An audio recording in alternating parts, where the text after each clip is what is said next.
اس نے سینائی ڈیزرٹ کا علاقہ ایجپٹ سے لے لیا. اس نے جو ہے جو ویسٹ بینک ہے وہ لے کے تو اس پہ قبضہ کر لیا,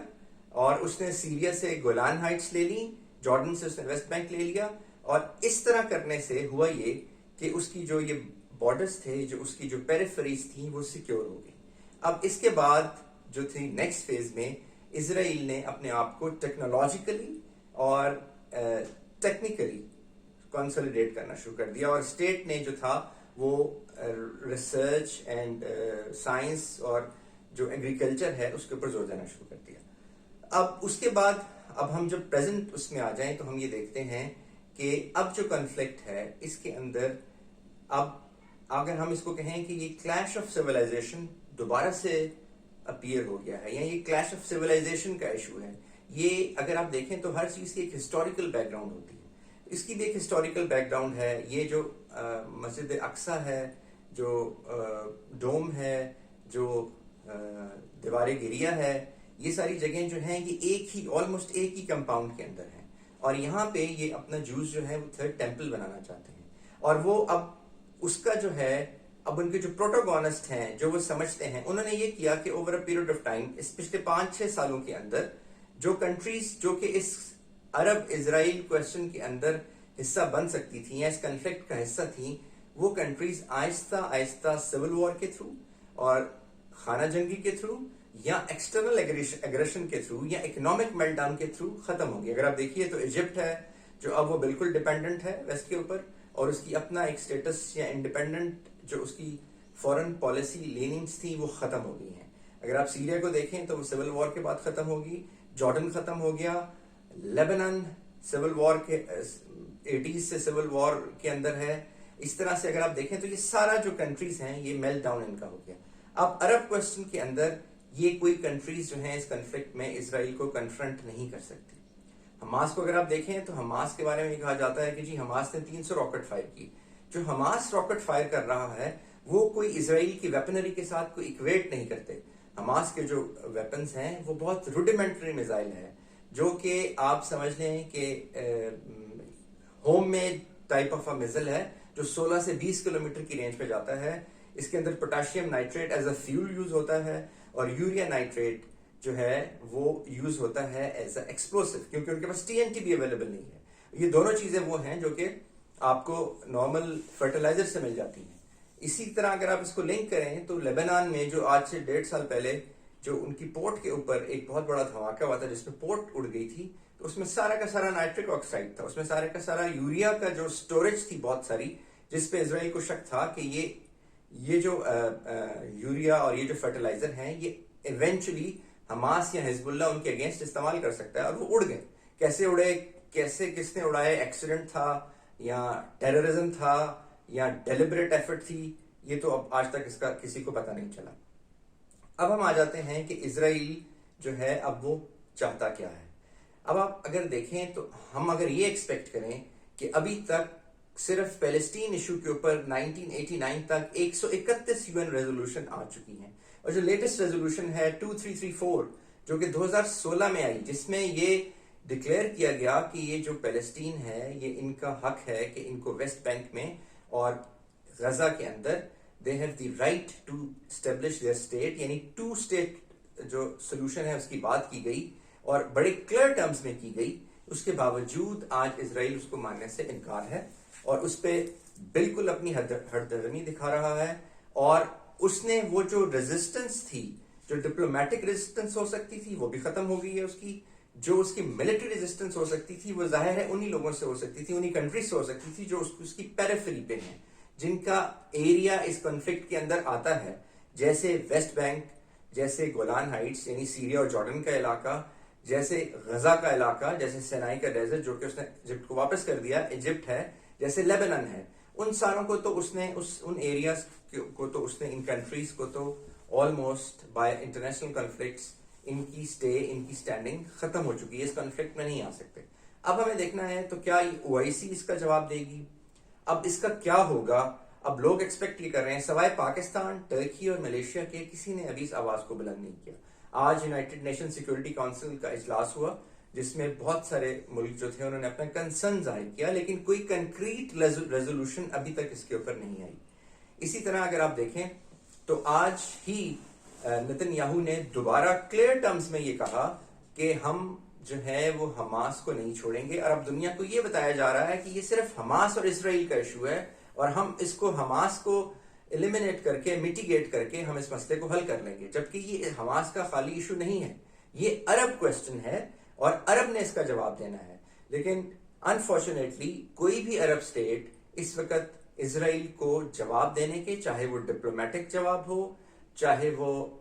تھرو لا لیگل جواب ہو یا ملٹری جواب ہو، کسی بھی صورت میں جواب دینے کے اس وقت پوزیشن میں نہیں ہے. تو اب ہوگا کیا اور ہمیں کرنا کیا چاہیے؟ ہمیں کرنا یہ چاہیے کہ اس وقت ہمیں انٹرنیشنل پریشر اسرائیل کے اوپر بلڈ کرنا چاہیے، اور جو مسلم امہ ہے، جو مسلم کنٹریز ہیں، اسپیشلی پاکستان، ٹرکی، ملیشیا کو یہ باور کرانا چاہیے دنیا کو کہ یہ حماس اور اسرائیل کا کویسچن نہیں ہے، یہ ایک عرب کویسچن ہے، اور اس کے لیے ایک گرینڈ عرب اور اسرائیل اور جو ویسٹرن پلیئرز ہیں ان کی ایک کانفرنس بلائی جائے، اور اس وقت تک جو ہے ان اٹراسٹیز کو یا اس ظلم کو جو اسرائیل کر رہا ہے اس کو یہاں پہ اسٹینڈ سٹل کر دیا جائے، اور دوبارہ سے یہ ساری ریزولوشنز جو اب شاید 140 کو کراس کر چکی ہیں، ان ساری ریزولوشنز کو سامنے رکھ کے، جن 140 کی 140 میں جو ہے وہ پیلسٹینینز اور ان کے ایشو کو بہت اچھے طریقے سے اجاگر کیا گیا، ان کو سامنے رکھتے ہوئے اس کا حل کیا جائے. اس میں چائنا اور رشیا جو ہیں وہ بھی جو ہے اپنا رول ادا کر سکتے ہیں، کیونکہ وہ اس کانفلکٹ کے اندر، اسپیشلی رشیا تو سیریا کے ساتھ ہمیں پتا ہے کہ وہ بہت ایکٹیولی اس کانفلکٹ میں انوالو رہا ہے. تو ہمیں یہ کرنا چاہیے کہ ہمیں ایک تو سوشل میڈیا کے اوپر یہ موومنٹ چلانی چاہیے پوری ویسٹرن ورلڈ کے اندر اور مسلم ورلڈ کے اندر کہ اس کا سلوشن جو ہے وہ ملٹری سلوشن نہیں ہے، اس کا سلوشن جو ہے وہ ڈپلومیٹک سلوشن ہے، اس کا solution through law and through history ہے. یہ جو ایسکلیٹری ریمپ جو اب اسرائیل نے جس کو پاپ اپ کر دیا ہے، اس ریمپ کو ابھی ہمیں we have to put down, اس ریمپ کو ہمیں نیچے رکھنا پڑے گا. اور اسرائیلیز جو ہیں، جو جوز ہیں، وہ دو چیزوں پہ بلیو کرتے ہیں، they believe in history and law. اگر آپ ان کی کتابیں دیکھیں، مذہبی کتابیں، تو out of their 7 books, all of the 7 books are basically law books جو ان کی ریلیجس بکس ہیں. سو ہمیں اسی کو دیکھتے ہوئے ہمیں تھرو لا اور تھرو ہسٹری اس کوشچن کو دوبارہ ریوزٹ کرنا پڑے گا. اگر ہم نے اس کوشچن کو دوبارہ ریوزٹ نہ کیا تو یہ سیکنڈ ایسٹرن کوشچن بن جائے گا. پہلے ایسٹرن کوشچن کے بعد we have lost the Ottoman empire and we have lost the Muslim world in a divided fragmentation of so many countries جس میں بہت سارے ملک بن گئے، اور ان کی جو پوٹینسی تھی اور جو عرب آئیڈینٹی تھی وہ بہت منتشر ہوگی. اب اگر یہ دوسرا ایسٹرن کویسچن ہوا تو یہ ہمارے لیے، مسلم ورلڈ کے لیے، اسپیشلی عرب ورلڈ کے لیے، یہ ایک بہت بھیانک حادثہ ہوگا. شکریہ.